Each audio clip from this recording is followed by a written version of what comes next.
remember, this is the personal line of credit. This is the credit card. $3,500 if they have, so they have $3,200, I guess, coming out in expenses every month. And that leaves them $300 in cash flow. So that's the way we're going to run the numbers, and let's just see what happens.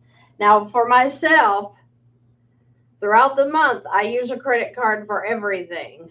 Okay, I charge food, gas, car insurance, subscriptions, utilities, anything I can get on a credit card, it's going to go on a credit card first. Okay, then I'm going to come in with my line of credit and pay that off by the due date so that I'm not getting any interest charged on the credit card.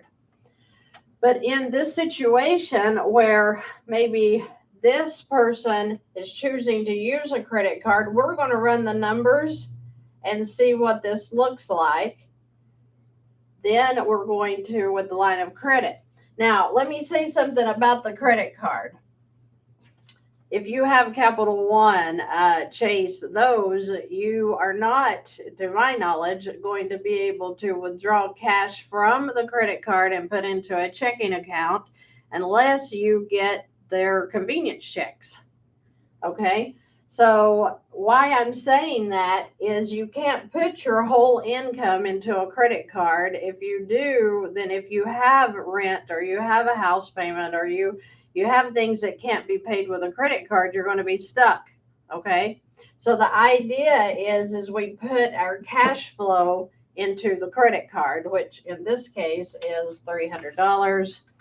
And it's just math. So 3,500 times 29% divided by 12. That would be $85 for the first month interest. And then, of course, it comes down after that. So if you're looking at how long it would take to pay off a credit card that you're just using for the cash flow, you're talking about... Two. This one would be 300. That's literally going to be a payoff of about 14 months. So 14 months, and then you're going to have in interest, you're going to have times 14, you're going to pay about $728 in interest total. Okay, so that's for the credit card. Did you all just hear what I said? Using a 29% credit card, 29%, you can have it with a $300 cash flow, including the interest. You can have it paid off, the $3,500 paid off in 14 months, and you only spend $728 in interest. How much was the interest on this loan for $3,500? How much? $2,200 plus. And people are out there screaming, telling you to cut up your credit cards. If you're using a credit card correctly, you wouldn't have to cut it up. You would know how to do velocity banking through that thing. And it would be even better than this because I use credit cards for all my expenses. So I'm already putting the money in there to cover my expenses. So the payment is satisfied when my income's going in.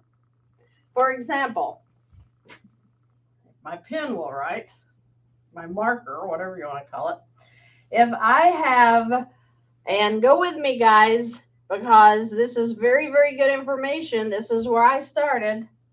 If you have $1,000 a month, and I'm just using guesstimations here, $1,000 a month that you spend on food, whether that be dining out or groceries, If you have 150 that you spend on car insurance, maybe you have $100 in a utility bill.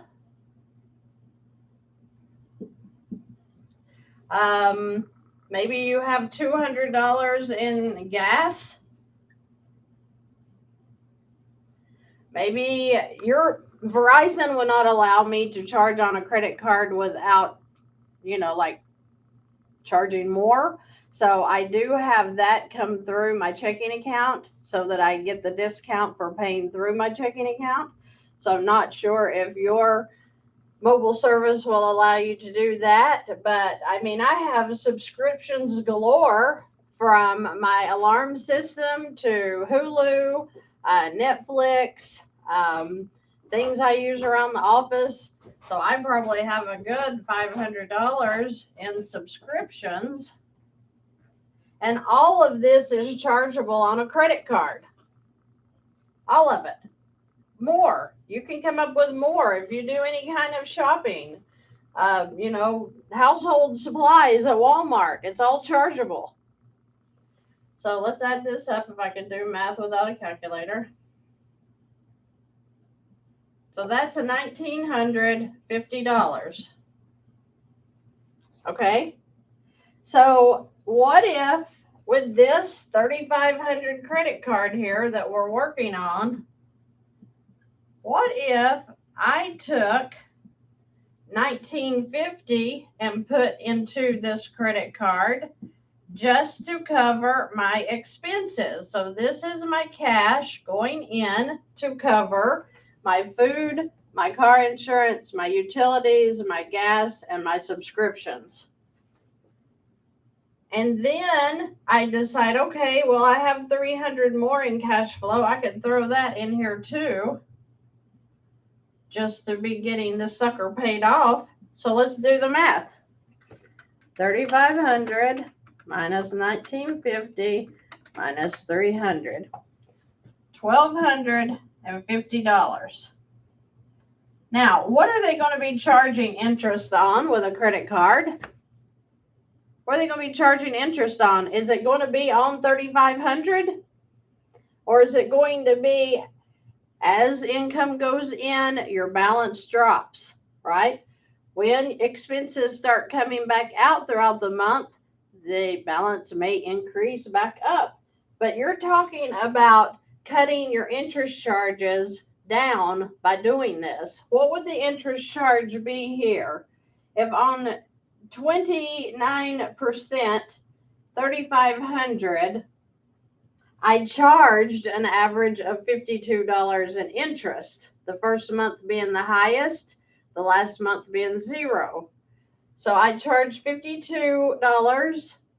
That's how I got the $728 total interest, which is way high, I think, but total interest that would be paid on paying off the $3,500 credit card.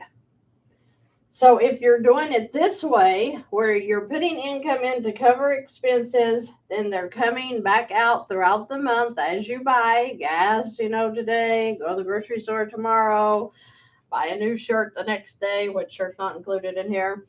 Your car insurance may come out on the 1st. You may have a utility that comes out on the 15th. So throughout the month, it adds back up. But the idea is to get your interest down.